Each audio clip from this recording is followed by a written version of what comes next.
You're listening to In Sickness, a podcast about caregiving with Allison Breininger and Justin Bima. Good morning, Justin. Good morning, Allison. How are things over in your part of the world?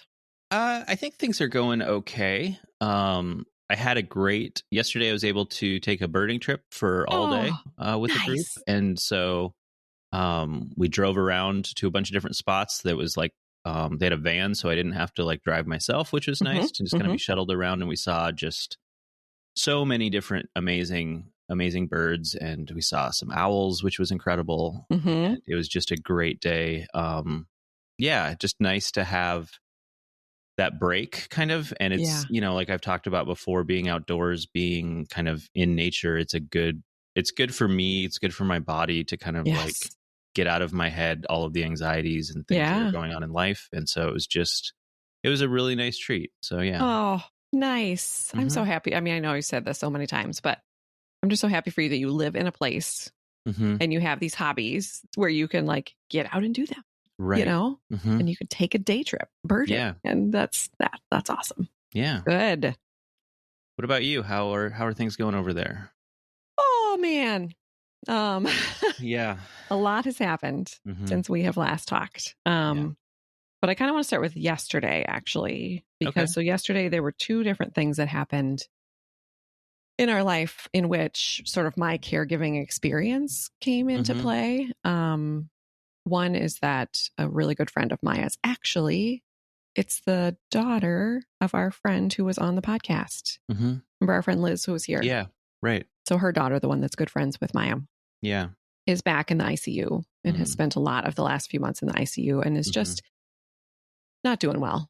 So Maya and I went to visit because Gianna's always asking for her friend Maya, which is just beautiful. And so Maya and I went to visit, and just it's a hard place to be, to see your daughter's friend hooked up to a ventilator and, you know, starting to have hard conversations about her state.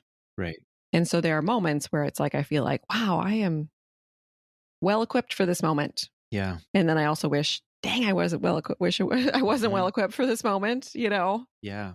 And then last night we pulled up to our house and heard a neighbor yelling and saying, help, help, help. And we ran across the street, and it was this, 70-ish-year-old neighbor who was saying, help, my son, my son. And we ran up, and she was pointing to a bush and saying, it's my son, he's not talking. And there's branches in his head, and he was supposed to come pick me up, but look, he's just here and he's not talking. But she was like referring to this bush. Right. You know? Yeah. And this is a neighbor we haven't talked to her through the winter, right? Because we've all been inside, but I've talked to a lot, and this was not something, we knew was happening in her life. So, of course I stepped right in and I'm comforting her and making the phone calls and all of that, and got her son there and was able to help. But, when we got home from that, Maya was like, Mom, you're such a gift. And again, I felt like, this last 11 years has really prepared me well. Right. For really hard moments like that. And A, I wish that I have not had to go through these 11 years. But B, I wish these skills of mine could stop being called upon. Right. I wish that these hard things could stop happening. Right. And it sort of is this like good and bad of me thinking about, wow, like all of this is not just helping me to take better care of Sean. It's helping me to take better care of the world. Right. Like these hard moments are going to just keep happening. Right. And so now like I have this skill set. Right. But it's just also really sad that like, dang world, like so many people are suffering. And I just wish that nobody would ever need these skills of mine again. Right. So it was a heavy day. Yeah. So that on top of what has happened in the last few weeks, which I will just sort of catch our listeners up on, because the last time we were together, we actually had Aisha, and she talked about caring for our aging parents, ironically. And shortly after that, we got a call that Sean's mom in Indiana was taken by ambulance to the hospital, was in the ICU, which has happened a couple of times recently. And so just a little backstory. She about 8 years ago had ocular melanoma. So she had her eye removed, which it's like, what the heck? Right. Right. And then after that was on immunotherapy for a long time. And then the immunotherapy was causing her a lot of side effects. So she went off of it. And almost immediately after going off of it was diagnosed with lymphoma, which they think that maybe the immunotherapy had been like kind of holding down, you know? So then went through some treatment for lymphoma. And so just has been through the ringer. Yeah. So a couple of times in the last 6 months, she has had these moments where like has gotten an infection and ended up in the ICU. But this time they were like, something feels different this time. So we got the call it was about a month ago now, from Sean's sister, who was in town there in Indiana, saying like, we think you should come to town. Right. So it was this hard moment because I think I maybe had mentioned last time I was supposed to go to Cancun. Right. With my friend. And I mean, of course, like there was no question, right? Like this was where I needed to be. And a good friend of mine said, there's never not a reason to be sad for missing a trip to Cancun. Yeah. Right. So I held the little yes and of that of like, yes, I know I'm where I'm supposed to be. And I'm real sad that I missed this shiny trip I had planned. So, Sean's brother and Maya and Sean and I flew to Indiana. And the very next day, you know, it was one of these, like, the doctor was like, I need to call a family meeting, which you're just like, that's from the movies. Like, you know, that's not good when they want to call a family meeting, and brought us into one of those little quiet rooms where you're just like, oh, this is not good. So he basically, you know, said that there was a new growth and it was growing quickly and she wasn't well enough to do anything about it, essentially. And that, you know, this was it. Right. And so, you know, and then it's like this poor young doctor and we're trying to like pull, and, you know, like you can tell this is a hard conversation for him. And then, so then he said, you know, we're probably looking at days. You know, we had just been there. We had just been in Indiana at Christmas, just like 2 weeks before. And we could tell there was a change. But if you had said to me like 3 weeks later, this is where we would be, I would be like, what? No. Right. So then it turned into this whole, you know, I think a piece that I have learned is like just this like logistics piece, right? It turned into this whole like, okay, so what does that mean? And do you want to go to hospice? And if it's hospice, then you can't stay in the hospital. Right. Which I was like, what do you mean? You know, so like essentially they're going to kick you out of the ICU and then you have to decide where you're going to be. And, you know, all of these decisions. So within, I think it was maybe 5-ish days of that conversation, she passed away in a hospice facility. Yeah. And all of us were right there with her at the time. And it was just, all of it was just awful.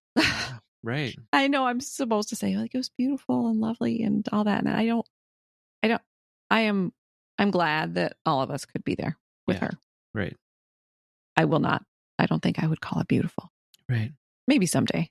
I'm not at a point yet to call it beautiful. I was sitting there a lot of the time just thinking in my head, this is terrible. This is terrible. This is awful. Because it is. It just really absolutely is. Yeah. So we went through the ICU thing. We went through the meeting thing. We went through all the train of relatives once they got the news coming in and visiting. Right. We went through the transfer to hospice and then the being in the hospice and the funeral and the visitation and all of that. Right. So we ended up being in Indiana for almost 2 weeks and just, you know, came back just systemically changed, you know, by what we had just experienced. But now it's also strange because now we're here in Minnesota where she never, you know, it's not like she lived here. Right. Yeah. So it's not like our day to day feels different, you know, but it is, you know, and we are different. Right. So I'm still, I mean, it's been less than a month since all that happened. It was probably about a month ago now that we first got that call and flew there. And so it feels both like a million years ago and also just like yesterday. Right. So I think I'm still kind of reeling for sure from all that has just happened. Yeah. So that's that's a lot. That's an intense several weeks that you've had. Yeah. Thank you for sharing that with us. Yeah, that's really hard. I'm sorry that you had to all go through that experience together. Thank you. Yeah, I know that. Yeah, death is hard. Yeah. And I think that even though it's something that is like one of the things that always it will always happen. Yeah, right. It's not an uncommon thing, but I don't think that doesn't make it easy. That doesn't make it feel normal. It doesn't make it feel like, oh, this is what happens. It always feels it's traumatic and like earth shattering. Right. Even though you're right, it's like the most common thing. Yeah. Right. Right. But I think we don't talk about it enough, and we, like all of it. And so, yeah, it, even though it's like a thing you always know, like it's not a surprise, right? Right. You know it's going to happen at some point, but like you said, I mean, earth shattering feels pretty accurate. Like it felt like we were in our own little bubble there for a while. Like everything else stopped. We were in our own little world. Yeah. And now we're sort of dropped back into the old world, but it's like, this is not the same reality. That I can't imagine the whiplash of that. Coming from that little, you and the family all together in that experience. Yes. And then particularly like not living there and then going back to Minnesota. And then like somehow like the world around you doesn't feel like it knows that this thing just happened to you. Sure. Exactly. And you are like forever changed. I mean, this is one of those things where it's like there is a time before this happened. There is a time now after this happened. Yes. And like everything's different. Yeah. And you think about like Sean's dad, and so I picture him every day sitting there in his head, because he talks about like in the morning we would turn on the music and we'd make our coffee and we'd like look at our phones together and talk about what we were seeing and reading on our phones. And so I'm picturing him sitting there alone, right? Like his looks so different. Right. And ours, like to the eye, looks not different at all. And in some ways, I'm not saying ours is like, I'm not comparing. It's just one of these like, so for ours, it's like you can have a moment of like, oh, this is just life. Oh, we'll just see her in a couple months like we always do. Oh, I'll call her on Sunday night. And then you're just like, wait, no. So it's like this sort of background thing as opposed to it being right in your face, Right. So I know that like, talking through this experience as you were going through it and after it, like, you talked about how your skills as a caregiver were called upon through this experience. And also, we're here to talk about caregiving. And so also like going through this experience and feeling changed and being changed by going through it, like how is that reflected on you as a caregiver? I guess, like, how has that changed or given you new perspective on that, like going forward? Yeah, absolutely. Because I think so many, I mean, as I'm realizing now, like we're talking about we're all going to experience a lot of death.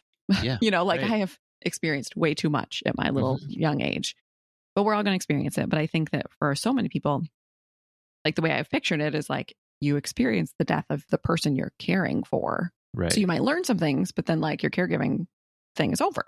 Right. Whereas I'm in this unique situation of I was there and now I'm changed, but now I'm still a caregiver for somebody else. Right. And so I feel grateful that there are things that I've learned that I can take into my caregiving world of Sean, and other people as well. One thing I want to say first is you're right that my caregiving skills were absolutely called upon. Like Sean's brother at one night, it was like 9:30 at night and we had just like dragged in from the hospital and we're trying to like scramble up some dinner so that we could eat before we went back to bed, just do it all over again. And he just like grabbed my shoulders and he was like, at first I thought, Allison, you need to go on your trip. He's like, but now I'm like, Allison, if you weren't here, I can't imagine. Like, it is so good that you're here. And the family like really recognized that. I mean, and they were all very grateful to just be like, thank you. Yeah. And not for like the trip part, like, thank you for like the things that I was doing. And again, so I found myself like, I was super, in a strange way, comfortable being around all the medical stuff. I was totally fine being in the room with her alone, whereas some others were not, like in those sort of scary situations. Right. I was the one like hunting down a doctor to be like, tell us what we're talking about here. Like there were things that I just am used to that they all were like, oh yeah, I guess that's a good idea. Right. So it felt like what I said at the top about like, oh, wow, my life has prepared me for this moment. Right. For which I was really grateful, but also like, man. Right. Why did my life have to be the life that prepared me for this moment? Yeah. And why do I have to be in like, why? Right. Yeah. But also like, oh no, I'm really well suited for this particular terrible thing that's happening right now, you know? Even down to things like my sister-in-law texting people and saying, like, the language she was using was sort of like, if you'd like to come visit. And I was like, no. I was like, that's going to turn into everybody saying, yes, here I come. Right. I was like, why don't you change the language to not include that? And if someone reaches out and says, I'd really like to be there, you know, or whatever, you know, so even down to like that kind of minutia that I've learned, you know, that I was able to use. But yeah, thinking about like, how does what I just went through impact my caregiving for Sean and others moving forward? I think there's so many things. Right. I think one thing is just all these conversations that I want to have with Sean now. Right. And with my parents now. Because I think that's a thing you know, you might think about like, oh, where's our burial plot, or where is our, like, you might have some of those conversations. But I think there's conversations around like, okay, if you were in your final days, do you want a bunch of people to come visit you? Right. Yeah. Do you, who might you want to be in the room with you at the end? Right. Do you want to be by yourself? Because I've been hearing a lot of people saying that lately, like that they felt like they waited for their loved ones to leave the room before they passed away. Or do you not want to be left alone? Yeah. Do you want to be sung over and prayed over? Do you want to be touched? And again, I think some of these things we're not going to know. Right. We're not going to know. Yeah. But I think having those conversations beforehand at least gives you a starting point. For sure. So that when you're in the moment, you can say, so, you know, when we talked about this 10 years ago, you were saying you really would hope that yada da. How are you feeling about that now? Right. Because I think that just felt like I just kept thinking, is she getting what she wants? Yeah. You know, and it's something I've just been really wrestling with is like whose needs, like what is the balance of meeting the needs and the desires of the different people? Yeah. You know, so like if there's a random, let's say, neighbor, friend, cousin, niece who's like, I need to go and see her one last time. And if she's like, I'm tired. Yeah. Who wins? Right. I would say she does. Right. Yeah. But I think with all of those things, or like if she is like, I really want everybody right here. But if there's a person in the room who is like, I don't think I can handle being in the room for this, you know, like how do we balance those things to make sure that everybody's needs are met? Because, and I think you can start to have that conversation if you've asked the questions. Right. I think otherwise there's a lot of assumptions being made about like, well, of course she wants everyone to be in the room, and of course she needs, and of course, and we never really asked. We never really said like, do you want everyone to be here? Do you want this? Do you want quiet? Do you want music? Do you want, you know, like, so we didn't know. Yeah. And so then as a caregiver, like I feel like something I noticed in those last weeks was so how many decisions we had to make. Right. Yeah. You know, about like, do we go to hospice? Do we go home? What would it look like if we went home? What if we go here? Like, do you want the people in the room? Do you want, you know, like funeral decision, like all of it? Oh yeah. You know, overwhelming. Overwhelming. Yeah. And so you don't really want the first time you're having any of these conversations to be then. Right. Yeah. So even though I think it feels, you know, morbid or scary or whatever to have these conversations, like you said, it's inevitable. Right. And perhaps you'll end up in a situation where none of those things matter and somebody like dies in their sleep and you don't have to think about all those things. Then hallelujah. Right. Right. But at least you'll have like sort of started the conversation. So, I mean, let me throw this back to you for a second. Like how does that, like, as a perfectly healthy, young, strapping gentleman there, you know, how does this feel? And with Sarah, whose disease is not one that you know, makes it seem as if her life would be shorter than most. Like, what does that sound like to you as a caregiver to think about having some of these conversations? Are you like, well, we got 50 years? Or like, what does that feel like to you to hear that? Yeah, I mean, we've had some conversations around that. Yeah. About what we want the end of our lives to look like, maybe. And it's, you know, it's hard because, you know, we don't, I guess, know which one of us is going to go first necessarily. Right. Yeah. Which for me is hard to, as the caregiver, to imagine leaving her. Yeah. Yeah.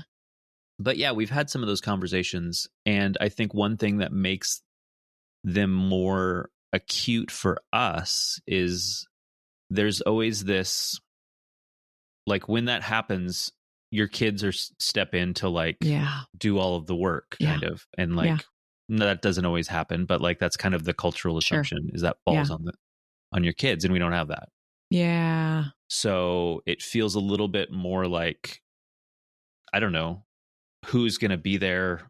Can we be proactive? And it's not like I don't know, we haven't like planned everything out. Right. But just, I don't know, I think we think about it a little bit more because I know, and I've talked about it here, like that's a fear or worry or something that I think about is like, without kids, who's going to be there for us when we're old? Right.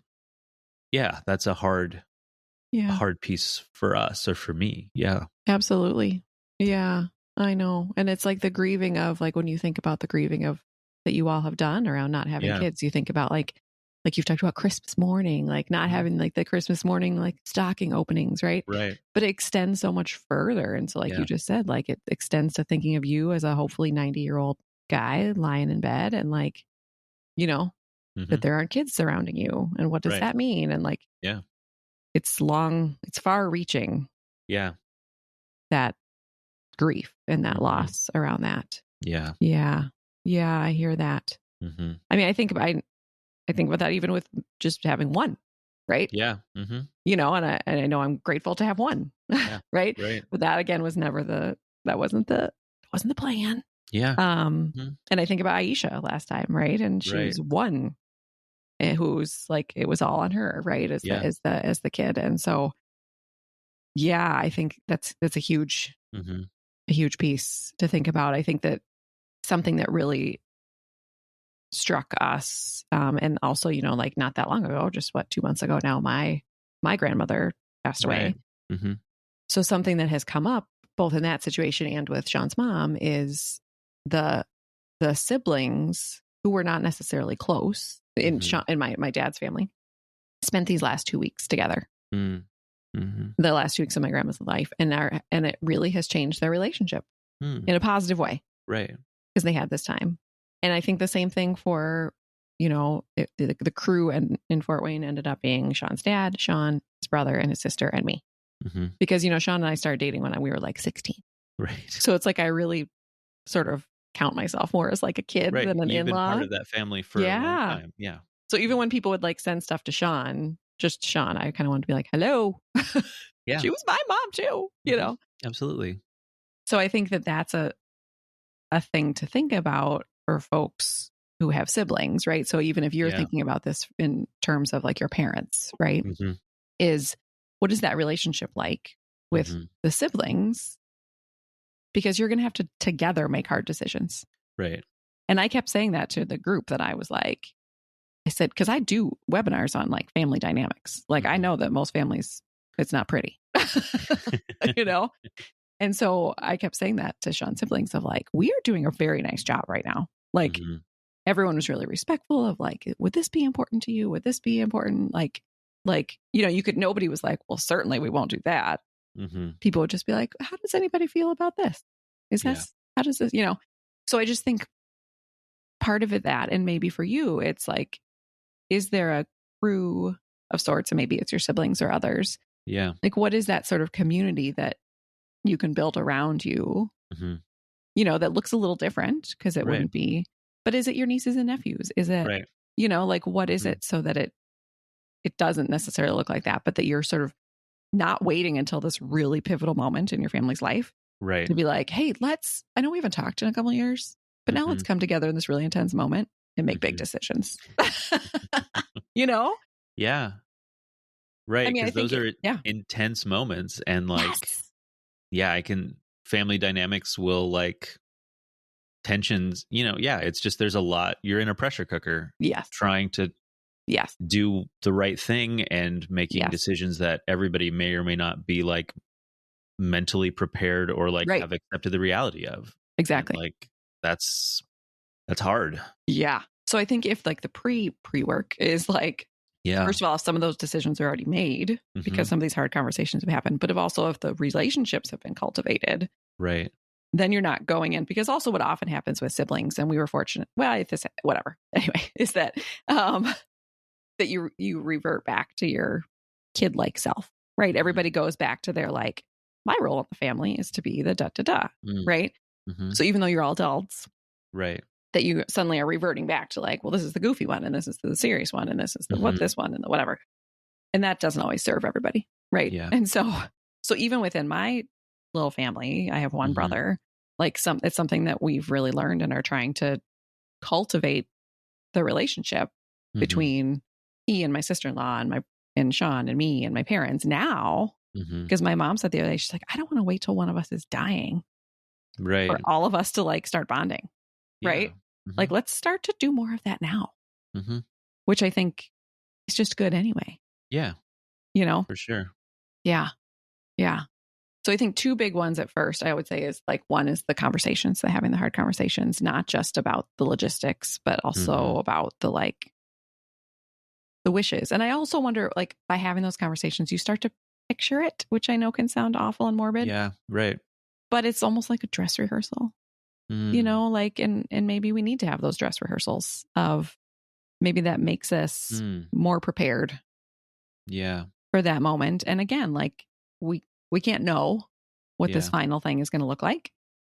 But I think if we have dress rehearsals where we can say like, what do you picture being at home, if that's possible? Do you picture having a lot of people around? Do you picture, you know, like what do you picture? You know, I think it's the more we can sort of practice it in our heads, the more we might be ready for that, the eventuality of it. Because it is eventual. I mean, it's going to happen. Right. And I think the sooner you can have those conversations, the better, because also things can just happen. And like, it's not always going to be a, you know, well, it's not time yet because, you know, they're not there yet. But like things can happen quickly. And I can see being in a place, something happens and it's like, you're glad you've laid that groundwork. Yeah. Yep. And maybe going through those, like you said, dress rehearsals. I think too, saying that and thinking about that, like I think about anticipatory grief. Yeah. And that piece of it too, of like, you think about the people in your life that you love and their deaths and like grieving that. And I think about you in that situation with Sean a lot. And I have to imagine this was a really hard thing to go through for you with that. To like, you experiencing death like this, knowing that that's likely something you're going to have to go through with him. And that's tough. It absolutely, I mean, it felt like a dress rehearsal in some way, you know what I mean? And then I'm picturing my parents, and I'm picturing Sean's dad, and I'm picturing Sean, and I'm just like, it was like, this is like I said, I was literally just sitting there saying in my own brain, this is terrible. This is terrible. And then thinking, and I'm just going to have to keep doing it. Right. Like, it wasn't like, oh, this is this one terrible thing. If I just get through this. No. This is like the first of many. Right. And that feels so terrible. Right. You know, like there's no getting around that. Yeah. I mean, there's no sugarcoating that. And, you know, I want to say clearly that I know that Sean's mom was so sick, and I'm so like, my faith is strong, and I know that she is in my faith, she is in heaven, and she is not coughing. And I kept saying that to her, like, you are in a place, you're about to go to a place where the coughing does not exist. Like, no more coughing. She's been coughing for a year and a half. No more coughing for you. Right. Yeah. I am confident in that. I'm happy for her, but I'm not happy for the rest of us. Yeah. You know, and I think that's what's so hard, is that, you know, there's a lot of people who just try to say, well, we know where she is. Yep. Yeah. I do. Yep.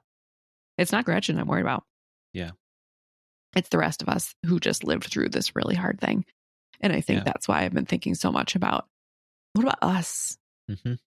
Like, it's important to think about her needs in those final moments and her wishes.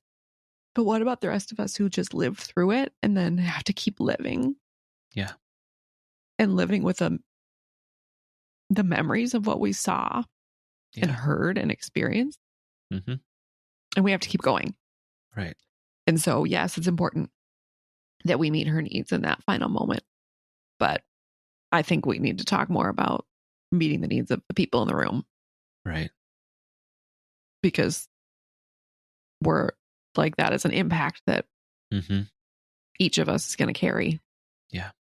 And it's not talked about enough. I think there's too much on like, well, she would have wanted it. And you know what I mean? And I don't know. I don't know how we do that. But like I said, we're the ones now walking around carrying the memories of what that looked like. Yeah. And it's just really hard. Yeah, it is. Sorry. It's one of those moments I wish that we were in the same room so I could give you a hug here. I know. Yeah. 59 episodes. It's the first time I cried. Okay.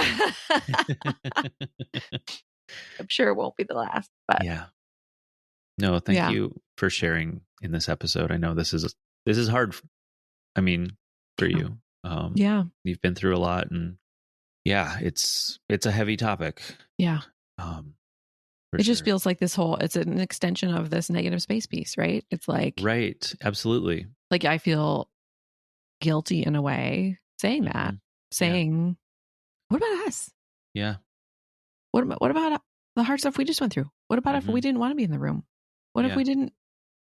What if we're dealing with trauma? Like, what if, because that's not in the light, like that's in the negative space. Like it's all these conversations I've been having online with folks about this. It's all about like, well, whatever, it's comforting to have for the people to have whatever.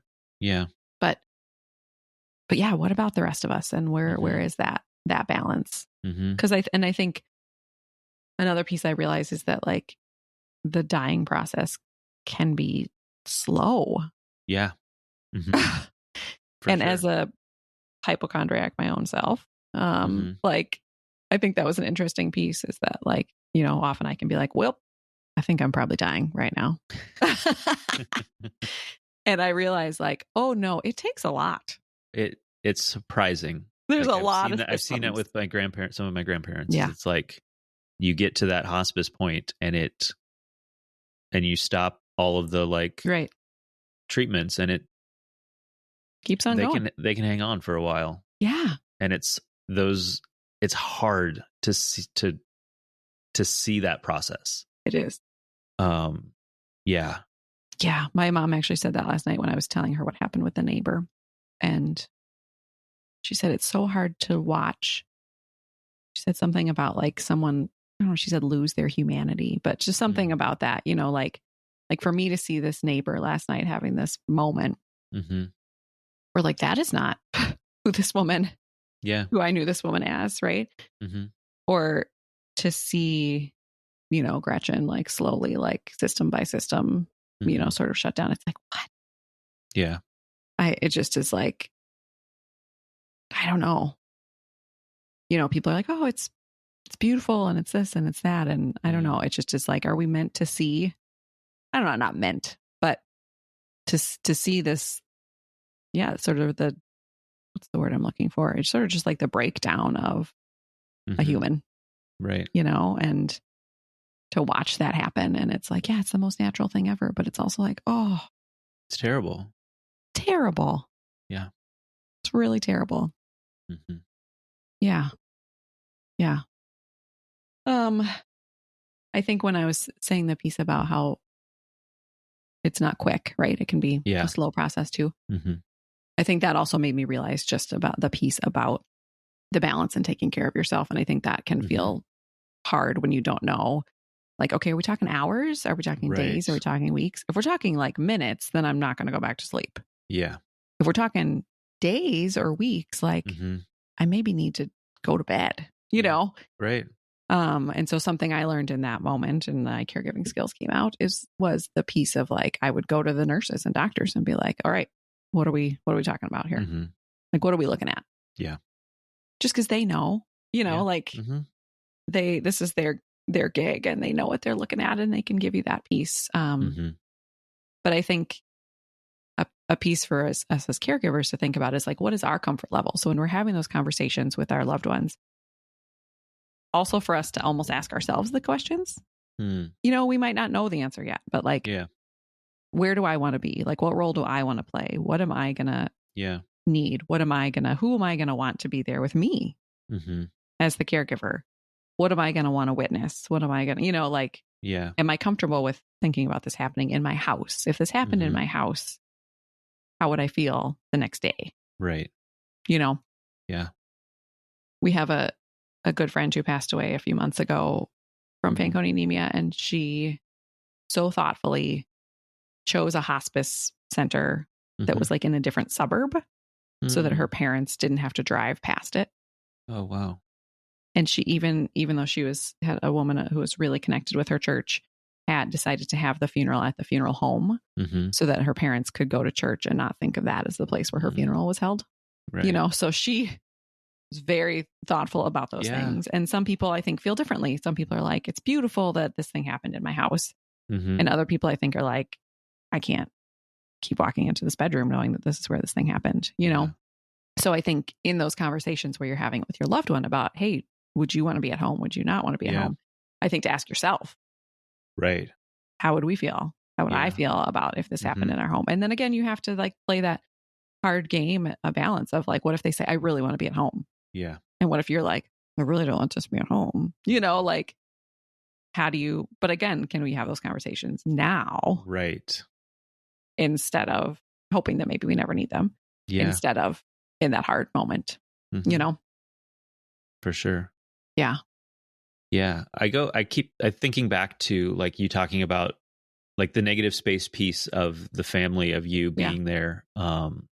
And like, how do we better support the people who are going through that to where they're not feeling that way as much, or how can we better support them? And I don't know if that's, you know, something to think about for the people in your life who are caregivers, like to think about ahead of time, like, okay, when this happens, like, what can I do to like show up, to be there, to help them and support them through the process.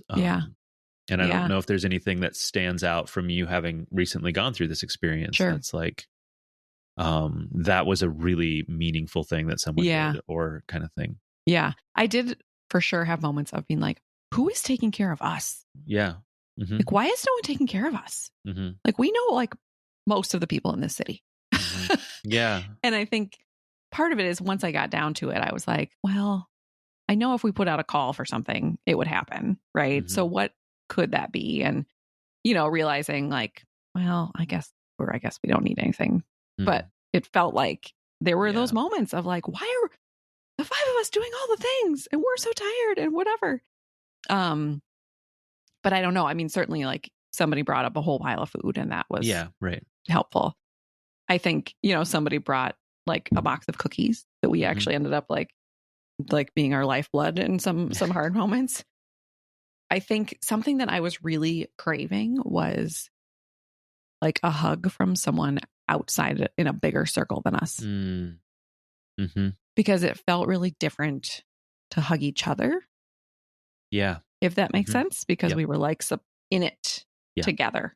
And I've never really thought about like sort of the different kinds of hugs, but I did in this moment. And in fact, there were 2 different times with the hospice nurses that I was like, can I hug you? Right. Which I really meant, can you hug me? Right. It's you want to receive a hug. Yeah. If it's someone in the circle, like there is, I don't know, like you're hugging each other. You're both. I needed to be hugged. Exactly. Yes. And I think that was something that I maybe would have wished for, that the people, we know a lot of people in that town, that someone would have said like, I will come to the lobby of the hotel and give you a hug if that's something, you know. And I know that if we had been here, we have people who would have done that. Yeah. But that would have like, even if it was just like, do you want to meet in the lobby for 5 minutes? You know, and I will give you a hug and bring you a coffee or when, you know what I mean? Like that kind of thing potentially would have been helpful. I think even, and I thought, and this could be a whole different episode, but I thought a lot about for the funeral. Yeah. Same thing. that I had put out sort of like a, hey, we would love to be hugged. Like I literally said that on my page. We would love to be hugged by any of you who could come. Yeah. And because I think my mind is really more about like the funeral is about memorializing her life. Yeah. Celebrating her life. It's also about us. Right. Right. Again, like people who are left over. So I don't care if you've never met her. Right. You know that I'm standing there grieving. Yeah. So come and give me a hug. You know, and we have these beautiful, wonderful friends from college who drove from Chicago, which is like 4 hours away. Wow. To hug us. Yeah. Like literally, they That's came amazing. the night before and took us to dinner. But they also said, like, if that feels like too much and you can't make that decision, don't even worry about it. And we're there at the funeral. And so to walk through the church and to see them and to know the only reason they are there here is for us. It's for you. Was like, that's beautiful. Just all encompassing beautiful. You know what I mean? Like, only reason they came was for us. Like, that's gorgeous. And just, I think that's a thing, is like a huge step into seeing the caregivers is to realize, like, show up for them. I don't care if you've never met his mom. Yeah. That's not the point right now. It's those of us left behind that need the love and the support, you know? Right. Yeah.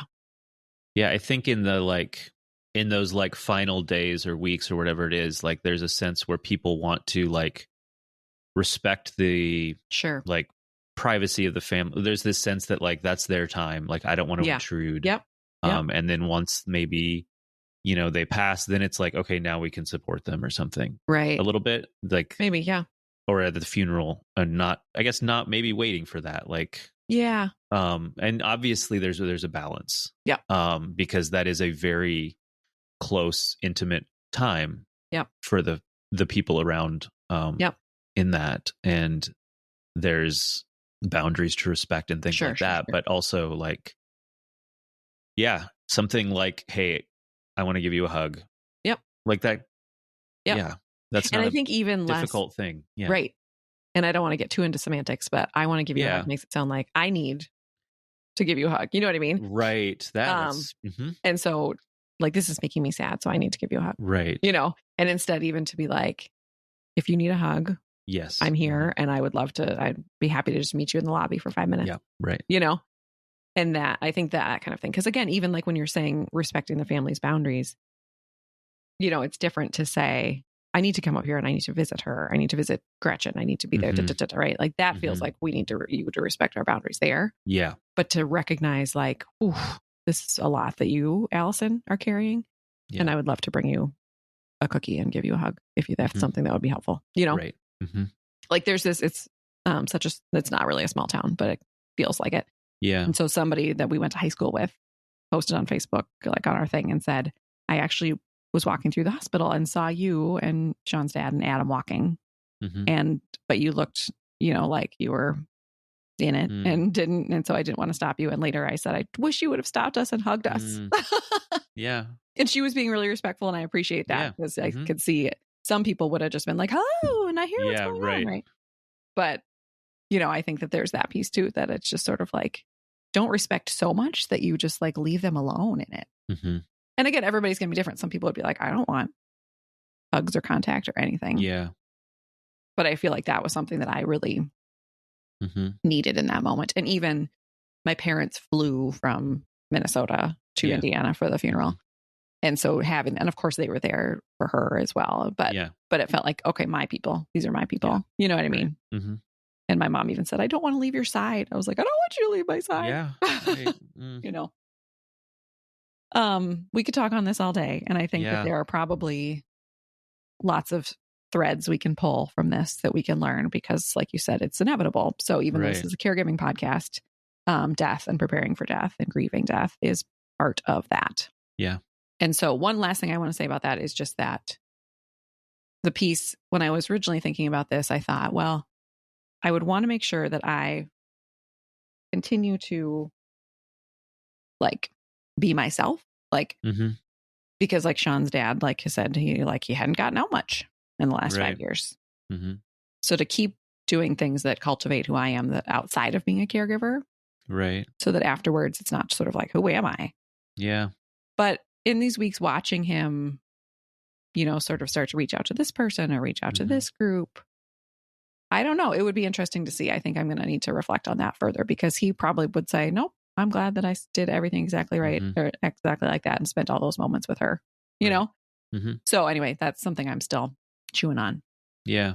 But I think so much of what he did was take her to the doctor and care for her. And now his whole role in life and day are different. Yeah. So, yeah. So we're going to keep, I'm trying to find a death doula maybe that we can interview. And so listeners, if there are other things around this topic that you would like to hear us find an expert or bring up, let us know. Also, if you're not ready to hear these episodes, you can always skip over them. For sure. But like I said, it is inevitable. And so I think there's some things that we can learn from it. To supporters, I think I would say to just reach out, reach out in the middle, reach out afterwards, reach out long afterwards. I appreciate that now it's been 3-4 weeks and there's still people who are reaching out, and that means the world. And so to reach out, and just the things that we've always said, right? I'm thinking about you. I'm here for you. No need to respond. Right. So to find the balance between respecting the family's boundaries and what they're in, but also realizing that the caregiver, the family members are going through it. Yeah. As the teenagers say, they're going through it and they need some support. Yeah. This thing is happening to them. And it's a potentially traumatic thing that's happening to them. And so how can you support them in this moment as well? So, yeah. Yeah. Oh, ooh. Well, thank you so much for sharing all of that. I know that's hard stuff to go through, hard stuff to talk about. And I think that, like you've said, it's something that we probably need to talk about more than we do. Yeah. And so I hope that maybe, your sharing can help spur some conversations that will be helpful for those listening. And I really appreciate your openness and your vulnerability in talking about this, because I know it's not easy. Yeah. Well, thanks for giving me a safe space to do that. And of course, you, as always, were a beautiful model throughout this of texting and supporting all of us in every stage of the way. So I appreciated that so much.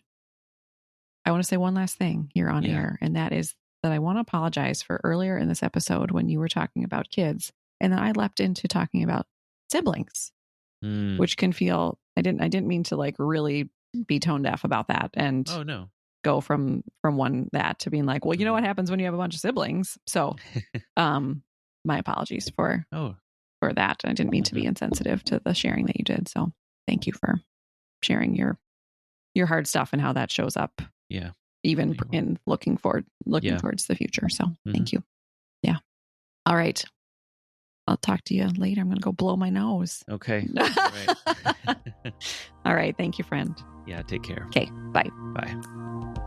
You've been listening to In Sickness. Find us online at insickness.care or on Instagram at insicknesspodcast.